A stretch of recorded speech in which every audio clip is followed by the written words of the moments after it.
ইফতির মধ্যে যে বৈশিষ্ট্যগুলো আপনারা দেখতে পেয়েছেন নিশ্চয়ই জানতে ইচ্ছা করছে আসলে ইফতি কেন এরকম করছে। দর্শক, এগুলো জানতে এখন চলে যাব বিহেভিয়ার থেরাপিস্ট দীপঙ্কর রয়ের কাছে।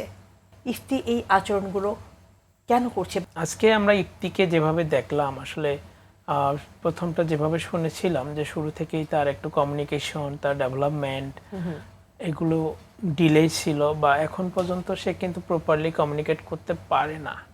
তো এই ধরনের শিশুরা নর্মালি যেটা করে, যেহেতু সে কমিউনিকেশন করতে পারে না, সেটা হোক এক্সপ্রেসিভ অথবা রিসিপটিভ ল্যাঙ্গুয়েজ বা অন্যান্য যে কোনো মাধ্যমেই হোক, সেহেতু তার কমিউনিকেশনটা কিন্তু সে তার বিহেভিয়ার বা আচরণের মাধ্যমে প্রকাশ করার চেষ্টা করতেছে। আচ্ছা, তো এই যে আচরণের মাধ্যমে প্রকাশ করা, সেটার কারণ যদি আমরা খুঁজি, যেটাকে আমরা বলি ফাংশনস অফ বিহেভিয়ার, সেই কারণ খুঁজতে গেলে হয়তো তার একাধিক কারণ থাকতে পারে।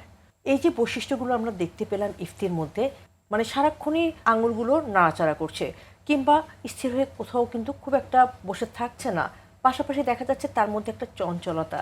এই যে আচরণগুলো তার মধ্যে আমরা দেখতে পাচ্ছি, এই আচরণগুলো কেন সে করছে? একাধিক কারণ থাকতে পারে, বাট বিহেভিয়ার থেরাপিস্ট হিসেবে আমি যেটা বলতে চাই যে তার এই ফাংশনস অফ বিহেভিয়ার হচ্ছে এক ধরনের সেন্সরি ইস্যুস, এবং সেন্সরি ইস্যুসটা কিন্তু আসলে এটা অটোমেটিক হয়, ব্রেন অটোমেটিক সিগন্যাল দেয় যে ও যে আচরণটা করে সেটা হচ্ছে তার ব্রেইন সিগন্যাল দিয়ে দিচ্ছে বলেই সে কিন্তু ওই আচরণটা বারবার করতেছে। যেমন তার হাত নাড়ানো, হ্যাঁ, সে টাচ চাচ্ছে, বা কাউকে হাক করতেছে, এই বিষয়গুলোকে আমরা আসলে সেন্সরি ইস্যুজই বলে থাকি। তো সেন্সরি ইস্যুসটা যেহেতু অটোমেটিক, সেহেতু আমরা সেটা নিয়ে বিহেভিয়ার থেরাপিস্ট হিসেবে বিভিন্ন ধরনের কাজ আমরা করতে পারি। এই আচরণগুলোকে আসলে কি বলে? এই ধরনের আচরণগুলোকে আমরা সাধারণত চ্যালেঞ্জিং বিহেভিয়ার বলে থাকি। আচ্ছা, যেটা হচ্ছে তার ডেইলি লিভিং অ্যাক্টিভিটিসে তাকে বাধা দেয়। তার হয়তো একটা লার্নিং এর জায়গা ছিল আগে সে অনেক কিছুই পারতো, এখন সেটা সে পারতেছে না বা ভুলে গেছে।